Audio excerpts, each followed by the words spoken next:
और हम इसी में उलझे रहते हैं।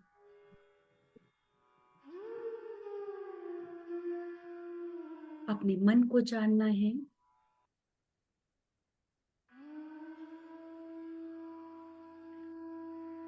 कहा जाता है अगर ईश्वर हमारे अंदर ही है तो क्या वो भी ब्रेन के इसी हिस्से में मौजूद है?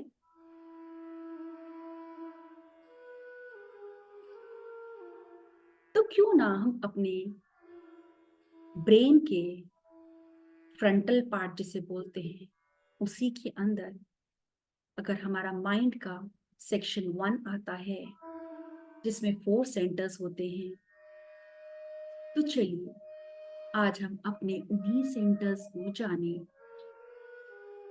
हमारा आई सेंटर हमारी बुद्धि जो बहुत कुछ हमें बताती है, हमें सिखाती है, हमें समझाती है।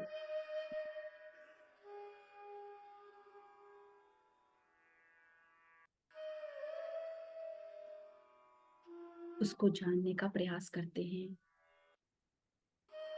उसको बढ़ाने का प्रयास करते हैं, अपने अंदर के सत्व गुण को उजागर करते हैं।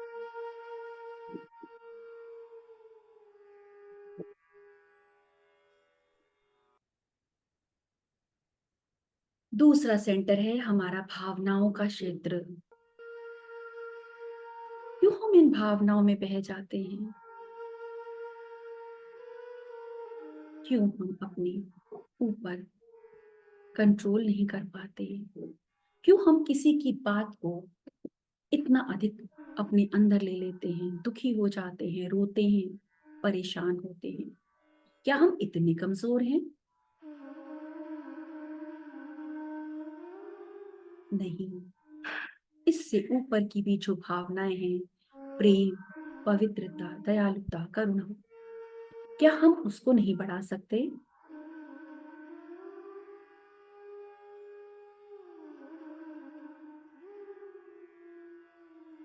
हमारा एस सेंटर जो जानबूझ जैसा बर्ताव करता है, कभी कभी आवेश में आकर ऐसे कार्य कर डालता है जिसके लिए उसे पछताना पड़ता है, तो क्या हम इसे ध्यान की ओर भी लेकर जा सकते हैं?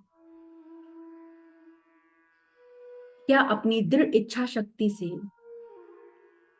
हम इसे अपने अंदर समावेश नहीं कर सकते? हमारा एम सेंटर जो इन सब का टोटल है, वो अपने इन्हीं सेंटर्स को देखकर खुश होता है कि आज मेरी बॉडी ने क्या रिस्पॉन्ड किया, कैसे रिएक्ट किया।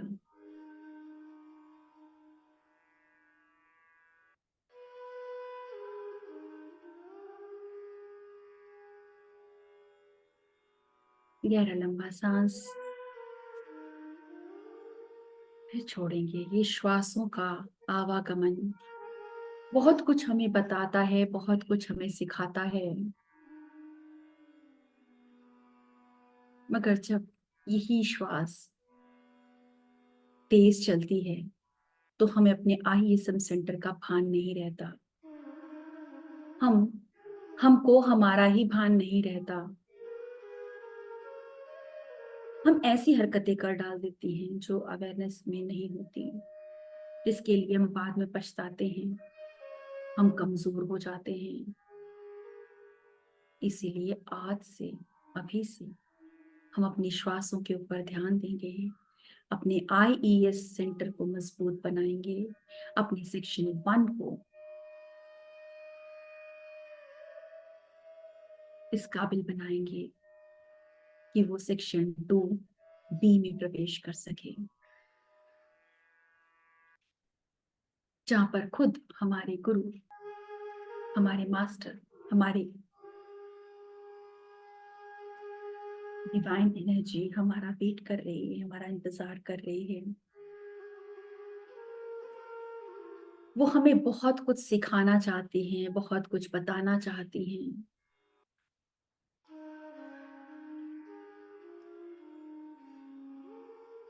हमसे बहुत कुछ कार्य करवाना चाहती है। हमें तैयार करती हैं ताकि हम दूसरों को तैयार कर सकें।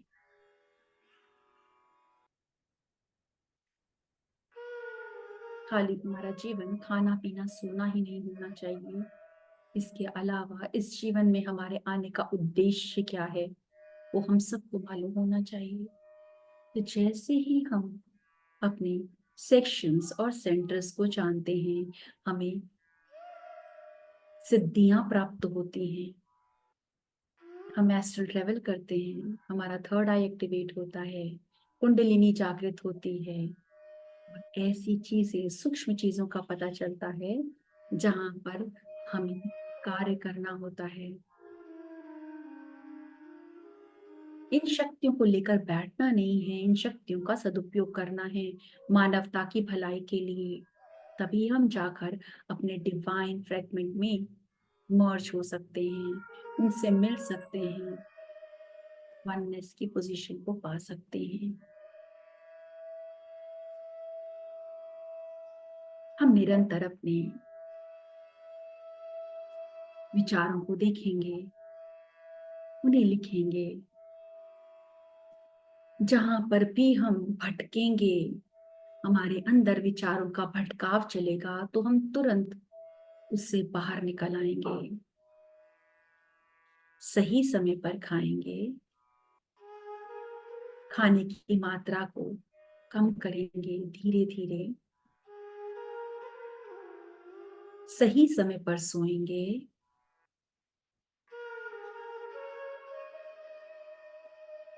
केवल पानी का ही सेवन करेंगे।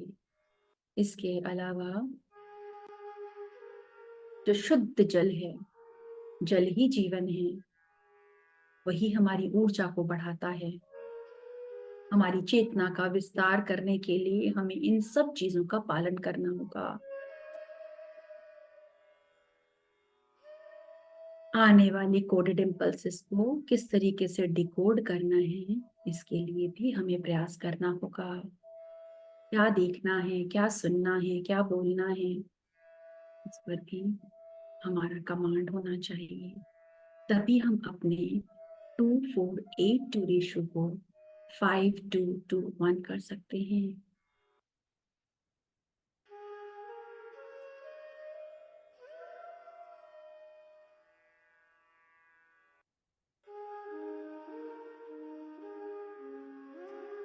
हमारे अंदर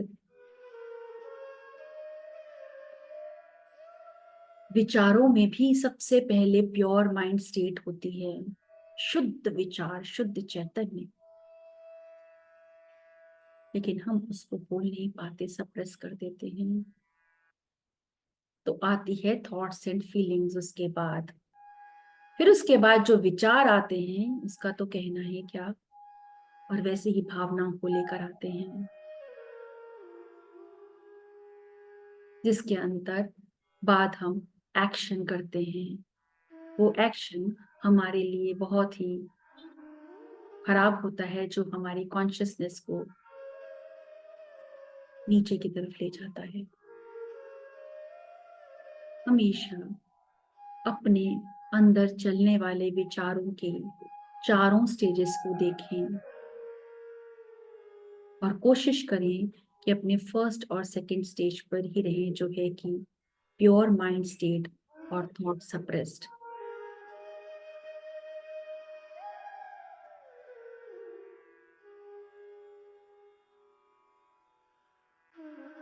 श्वासों के माध्यम से ही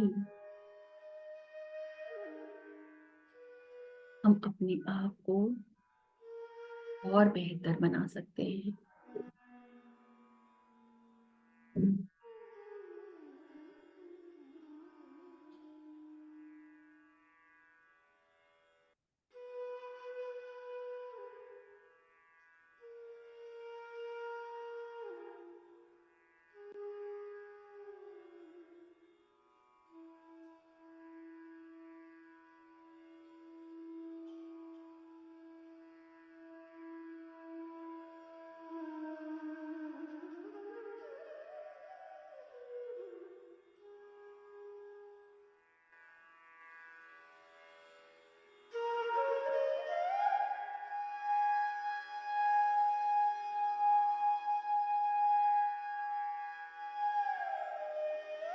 जो भी विचार ध्यान करते करते मन में आए, उन्हें देखें क्या वो जरूरी हैं, क्या वो काम के हैं। नहीं है तो पुनः अपने मन को श्वासों पर लगा दें।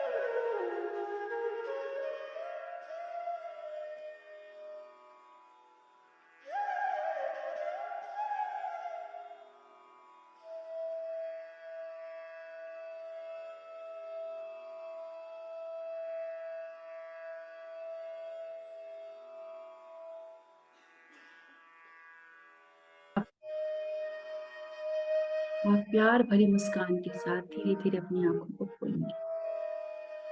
Thank you, thank you, thank you.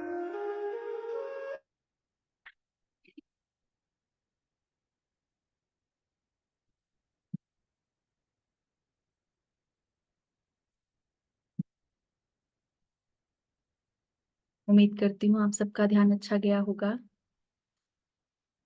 बिल्कुल बिल्कुल रेनू जी।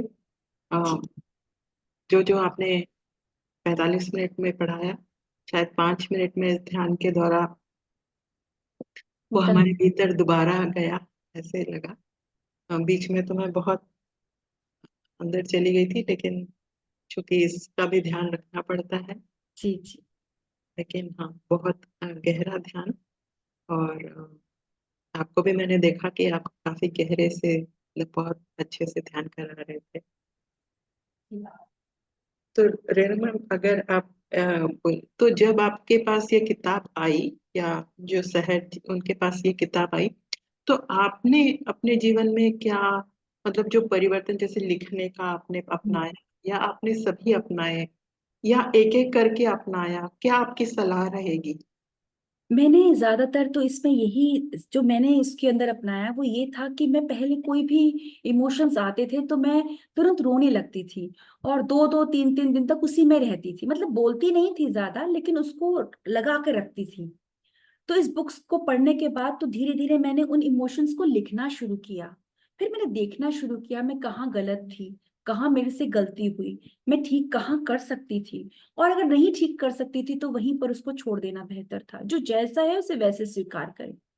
मैंने इसमें ये चीज पर काम करना शुरू किया। 3 स्टेप रिदमिक ब्रीदिंग में करनी शुरू कर दी थी। उससे भी बहुत ज्यादा क्लैरिटी आई। कभी होता था कोई सॉल्यूशन नहीं मिल रहा है किसी चीज का, तो उसी पे ऐसे लेट जाती थी। और कुछ टाइम जब मैं उठती थी तो मुझे कोई ना कोई रास्ता दिख जाता था। इस बुक का आने के बाद सबसे अच्छा ये हुआ कि मेरी ग्रोथ बहुत फास्ट हो गई। बहुत फास्ट हो गई। मैंने जैसे आपसे कहा ना कि मुझे मास्टर्स मिलते चले गए।